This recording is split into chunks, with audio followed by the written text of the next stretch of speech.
Hello students, आज की class में हम पढ़ने वाले हैं inter conversion of states of matter के बारे में। स्टेट्स ऑफ मैटर हमारे पास क्या होते हैं ये हम लास्ट क्लास में डिस्कस कर चुके हैं। लास्ट क्लास में हमने डिस्कस किया था कि डिफ्यूजन क्या होता है और टेम्परेचर क्या होता है। इस क्लास में हम टेम्परेचर का एक बहुत इंपॉर्टेंट रोल देखेंगे, that is for the inter conversion of states of matter. एक मैटर की स्टेट से दूसरे मैटर के स्टेट में जाने के लिए टेम्परेचर का रोल। सपोज ऐसे मान लीजिए अगर मेरे पास सॉलिड है और सॉलिड को मुझे लिक्विड में कन्वर्ट करना है, तो सॉलिड के पार्टिकल्स में हमारे पास बिल्कुल इंटरमॉलिक्यूलर स्पेसेस नहीं होते। Particles are tightly packed with each other, they are very rigid. और लिक्विड में कन्वर्ट करने के लिए हमें क्या करना पड़ेगा, इनके बीच में स्पेसेस इंक्लूड करने पड़ेंगे। तो ये स्पेसेस इंक्लूड करने के लिए हम क्या करेंगे, हम टेम्परेचर इंक्रीज कर देंगे। जब हम टेम्परेचर इंक्रीज कर देंगे तो आपके पास पार्टिकल्स के बीच में इंटरमॉलिक्यूलर स्पेसेस इंक्रीज हो जाएंगे। ये इसलिए हो जाते हैं क्योंकि जब हम टेम्परेचर इंक्रीज करते हैं तो हमारे पास काइनेटिक एनर्जी पार्टिकल्स की इंक्रीज कर जाती है। जब काइनेटिक एनर्जी पार्टिकल्स की इंक्रीज करेगी तो काइनेटिक एनर्जी से क्या होगा, जो मॉलिक्यूल्स हैं वो बहुत ज्यादा ऑसिलेट करना स्टार्ट कर देंगे, वो वाइब्रेशन करना स्टार्ट कर देंगे, जिसकी वजह से आपके पास पार्टिकल्स के बीच में इंटरमॉलिक्यूलर स्पेसेस इंक्रीज हो जाएंगे। तो यहाँ पे हमारे पास जब भी हम टेम्परेचर इंक्रीज करते हैं तो हमारे पास काइनेटिक एनर्जी इंक्रीज करती है। तो सॉलिड से लिक्विड में कन्वर्ट करने के लिए हम एक अप्रोप्रिएट टेम्परेचर प्रोवाइड करेंगे, जिससे आपके पास सॉलिड लिक्विड में कन्वर्ट हो जाएगा। अब अगर मुझे वापस से यही प्रोसीजर लगाना है कि मुझे लिक्विड से जाना है सॉलिड की तरफ, तो हम क्या करेंगे, इस प्रोसेस में टेम्परेचर डिक्रीज कर देंगे। लिक्विड से सॉलिड की तरफ जाने पे आप टेम्परेचर डिक्रीज कर देंगे, क्योंकि क्या होगा, जब हम टेम्परेचर डिक्रीज कर देंगे तो काइनेटिक एनर्जी पार्टिकल्स की कम हो जाएगी, वो धीरे धीरे रेस्ट पोजीशन पे आने की कोशिश करेंगे। तो पार्टिकल्स अपने बीच का इंटरमॉलिक्यूलर स्पेस खत्म करेंगे और अट्रैक्शन उनके बीच में इंक्रीज होता चला जाएगा, जिसकी वजह से लिक्विड आपके पास सॉलिड में कन्वर्ट हो जाता है। जब आपके पास सॉलिड लिक्विड में कन्वर्ट होता है, जिस टेम्परेचर के ऊपर सॉलिड लिक्विड में कन्वर्ट होता है उसे हम क्या कहते हैं, मेल्टिंग पॉइंट। और जिस टेम्परेचर के ऊपर लिक्विड सॉलिड में कन्वर्ट होता है उसे हम क्या कहेंगे, फ्रीजिंग पॉइंट।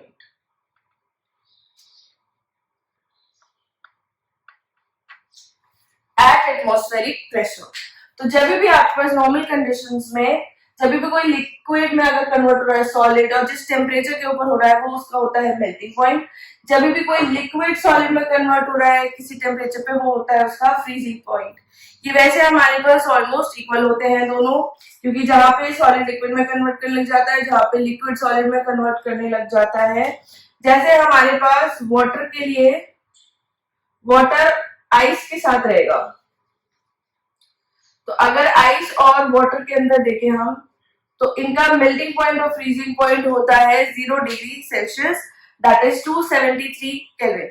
तो चाहे आइस वाटर में कन्वर्ट हो या वाटर आइस के अंदर कन्वर्ट हो, आपके पास टेम्परेचर क्या रहता है, 273 केल्विन या फिर 0 डिग्री सेल्सियस।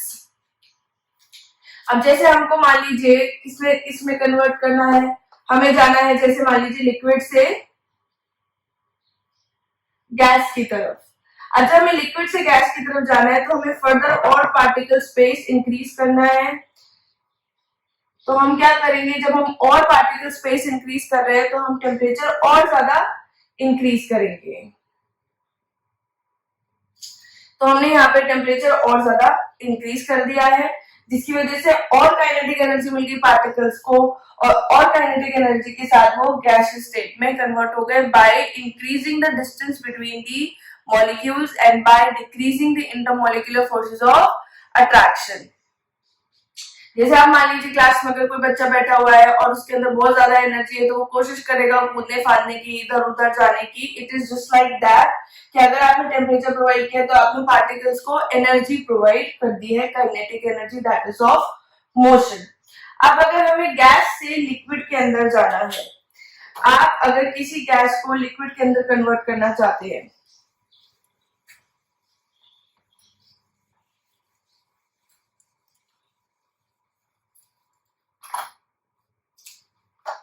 अगर आप गैस को लिक्विड के अंदर कन्वर्ट करना चाहते हैं, अच्छा, लिक्विड को गैस में कन्वर्ट करते हैं तो वो हमारे पास बॉइलिंग पॉइंट कहलाता है। जो लास्ट हमने स्टेप देखा लिक्विड से गैस में कन्वर्ट करने का, तो that temperature at atmospheric pressure is known as boiling point. जब हम गैस से लिक्विड में कन्वर्ट करते हैं तो आप अगेन पार्टिकल्स को क्लोज लाना चाहते हैं, तो आप टेम्परेचर डिक्रीज कर देते हैं। जब हम गैस से लिक्विड की तरफ जाते हैं, we usually decrease the temperature. अब इसमें हमारे पास वैसे दो फैक्टर्स और काम करते हैं। जब भी हम गैस से लिक्विड के अंदर करते हैं तो आप दो चीजें अप्लाई कर सकते हैं, क्योंकि गैसेस इतनी इजीली कन्वर्ट होती नहीं है, तो जनरली हम दो चीजें अप्लाई कर देते हैं कि हम टेम्परेचर तो कम करते ही करते हैं, उसके साथ में हम प्रेशर भी इंक्रीज कर देते हैं। मान लीजिए हमारे पास एक कंटेनर है, इस कंटेनर के अंदर मेरे पास कुछ गैस के पार्टिकल्स हैं, ठीक है। अब जो ये मेरे गैस के पार्टिकल्स है, मैंने इन पार्टिकल्स का टेम्परेचर क्या कर दिया, कम कर दिया। लेकिन कुछ गैसेस होती है जिनका हमारे पास जो टेम्परेचर है कम करने का वो बहुत ज्यादा होता है। जैसे आपके पास नाइट्रोजन है, नाइट्रोजन हमारे पास लिक्विफाई होती है, लिक्विड बनती है यानी कि एट -196 डिग्री सेल्सियस। तो अगर इतना कम -196 डिग्री सेल्सियस अगर इतना कम टेम्परेचर करे, तो इसलिए हम बजाय टेम्परेचर कम करने के साथ साथ सिर्फ टेम्परेचर कम करने के साथ साथ सिर्फ टेम्परेचर कम नहीं करेंगे, टेम्परेचर कम करने के साथ साथ हम क्या करते हैं, प्रेशर भी इंक्रीज कर देते हैं। तो जब हम प्रेशर लगाते हैं गैस के ऊपर, मान लीजिए ये एक कोई लिड टाइप का पिस्टन है, हम इसे और फर्दर डिक्रीज करते जाएंगे, बिलो करते जाएंगे, तो ये पार्टिकल्स एक दूसरे के पास में आने स्टार्ट हो जाते हैं, तो हम प्रेशर भी इंक्रीज कर देते हैं। इसे हम कहते हैं liquefaction of gases, that is conversion of gases into liquid by the application of lowering the temperature and increasing the pressure। तो प्रेशर तो हम बढ़ाएंगे और टेम्परेचर हम डिक्रीज करेंगे, तो particles of the gas will come closer. पर क्या ये लिक्विफैक्शन ऑफ गैसेस सिर्फ प्रेशर पर डिपेंड करता है? नहीं। जैसे मान लीजिए मैंने अगर एक ऑक्सीजन का ऐसे ही मैंने हवा उठाई और उसको मैंने प्रेशर से दबाना स्टार्ट कर दिया, क्या वो लिक्विफाई हो जाएगा? नहीं। बेसिकली क्या है, लिक्विफैक्शन ऑफ गैसेस आपके पास एक पर्टिकुलर टेम्परेचर से नीचे ही हो पाता है। कि अगर मेरे पास ऐसे पार्टिकल्स है और मैं उन पे प्रेशर लगाना स्टार्ट करूं तो वो लिक्विफाई नहीं होंगे। लिक्विफैक्शन सिर्फ प्रेशर के इफेक्ट से कभी भी नहीं होता। एक पर्टिकुलर मिनिमम टेम्परेचर आपके पास होना चाहिए कि मतलब भाई वहां तक तो आपने ठंडा कर दिया, उसके बाद एप्लीकेशन ऑफ प्रेशर किया है, तब गैस हमारे पास लिक्विड में कन्वर्ट करती है। सपोज जैसे अगर मान लीजिए मेरे पास ये ऑक्सीजन गैस, जैसे मैंने बताया, मैं इसको ले रही हूँ, जैसे एयर से मैंने ऑक्सीजन ले लिया, कहीं पे प्रोड्यूस हुई ऑक्सीजन, और मैं उसे सिर्फ प्रेशर लगाती चली जाऊं तो वो मेरे पास कन्वर्ट नहीं होगी, क्योंकि ऑक्सीजन का भी जो बॉइलिंग पॉइंट होता है वो हमारे पास -183 डिग्री सेल्सियस करीब होता है। तो बहुत ठंडा है और इतना सिर्फ प्रेशर लगाने से आपके पास कन्वर्ट नहीं हो सकता। तो हमको क्या करना पड़ेगा, हमको उसे एक पहले पर्टिकुलर टेम्परेचर तक कूल करना पड़ेगा। तो जिस भी टेम्परेचर तक हम पहले गैस को कूल कर देते हैं और जिसके बाद application of pressure can convert the gas into liquid, यानी कि उससे ऊपर अगर आपने किसी भी टेम्परेचर पे प्रेशर लगाना स्टार्ट किया है तो गैस कन्वर्ट नहीं होती, और उसके नीचे आपके पास गैस कन्वर्ट हो सकती है by the application of pressure. That temperature is known as critical temperature.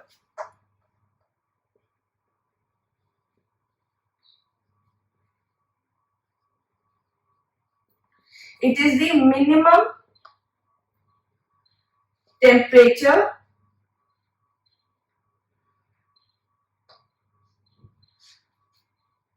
at or after which below which a gas can be liquefied by the application of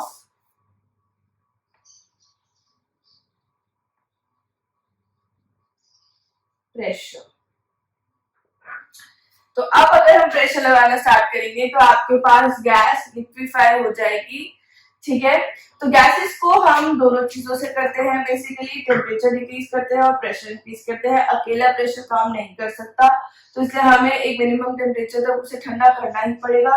ये साथ साथ साइमल्टेनियसली दोनों चीजें कर लीजिए कि आप टेम्परेचर डिक्रीज करिए और फिर प्रेशर इंक्रीज कर दीजिए, तो आपके पास गैसेस लिक्विफाई हो जाएंगे, ठीक है।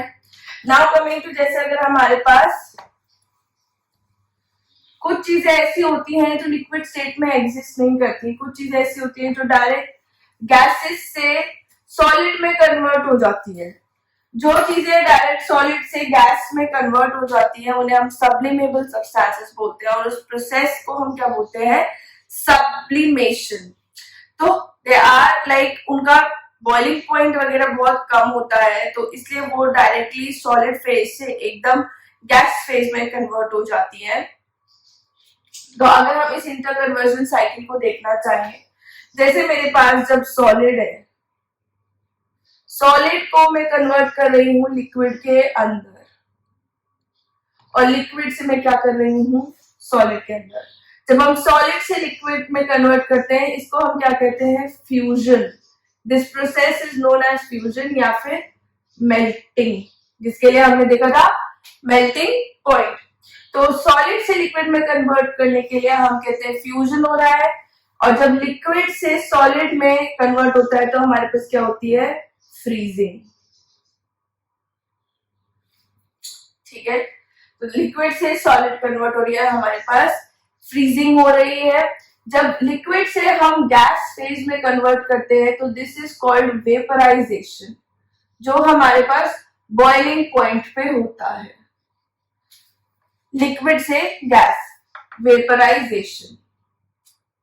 और जब हम गैस से लिक्विड में कन्वर्ट करते हैं तो दिस इज कॉल्ड कंडेंसेशन। आप लोगों ने छोटे में वाटर साइकिल वगैरह में पढ़ा हुआ होगा कंडेंसेशन। जब सॉलिड से गैस में कन्वर्ट होता है this is called sublimation, directly convert हो जाता है। और जब गैस से सॉलिड में होता है, इसे भी हम सब्लिमेशन कह सकते हैं, but NCERT nowadays call it as deposition या फिर solidification. You might call it as deposition या फिर सॉलिडिफिकेशन। तो this is the circular diagram of like solid, liquid और गैस को कन्वर्ट करने के लिए किसको कन्वर्ट करेंगे तो क्या कहलाएगा। और यहां से ऐसे अगर हम जा रहे हैं तो हम एनर्जी इंक्रीज कर रहे हैं, यहां से ऐसे जाने के लिए हम टेम्परेचर इंक्रीज कर रहे हैं, और ऐसे आने के लिए हम टेम्परेचर डिक्रीज कर रहे होते हैं। जैसे मैंने कहा यहाँ पे लिक्विड से गैस में कन्वर्ट करेंगे तो उस प्रोसीजर को क्या कहेंगे हम, वेपराइजेशन। तो अब हम थोड़ा सा डिफरेंस पढ़ लेते हैं। जैसे वेपर क्या चीज होती है, जैसे हम पानी के लिए बोलते हैं वाटर वेपर, और नॉर्मली ऑक्सीजन, नाइट्रोजन गैसेस को हम गैसेस ही बोलते हैं। तो हम थोड़ा सा डिफरेंस देखते हैं। तो what is the difference between vapour and gas. Vapour हमारे पास वो चीजें होती है जिनका आपके पास नॉर्मल रूम टेम्परेचर पे जो चीजें लिक्विड फॉर्म में एग्जिस्ट कर लेती हैं, तब जब हम उन्हें हीट करते हैं और वो गैसेस में कन्वर्ट करती हैं तो उनका हम कहते हैं वेपर बन रहा है। जैसे हमारे पास वाटर है, वाटर रूम टेम्परेचर पे लिक्विड फॉर्म में है, हम उसे 100 डिग्री सेल्सियस पे बॉईल करते हैं। जब वाटर का बॉइलिंग पॉइंट होता है 100 degree Celsius, that is 373 kelvin. तो जब हम उसे 100 डिग्री सेल्सियस पे बॉईल कर लेते हैं तो हमारे पास वाटर कन्वर्ट हो जाता है स्टीम के अंदर, तो इसलिए हम कहते हैं वाटर का वेपर बन रहा है, बिकॉज रूम टेम्परेचर पे वाटर हमारे पास लिक्विड है। अब जैसे ऑक्सीजन, नाइट्रोजन, आर्गन वगैरह है, ये हमारे पास रूम टेम्परेचर पे गैसेस के फॉर्म में है, तो ये हमारे पास गैसेस ही कहलाएंगी। जैसे अगर कभी अमोनियम हमारे पास जैसे सॉलिड वगैरह में एग्जिस्ट करता है, तो अगर उसका कन्वर्ट हो रहा है तो वो भी हमारे पास वेपर्स कहलाते हैं, ammonium vapours and all that.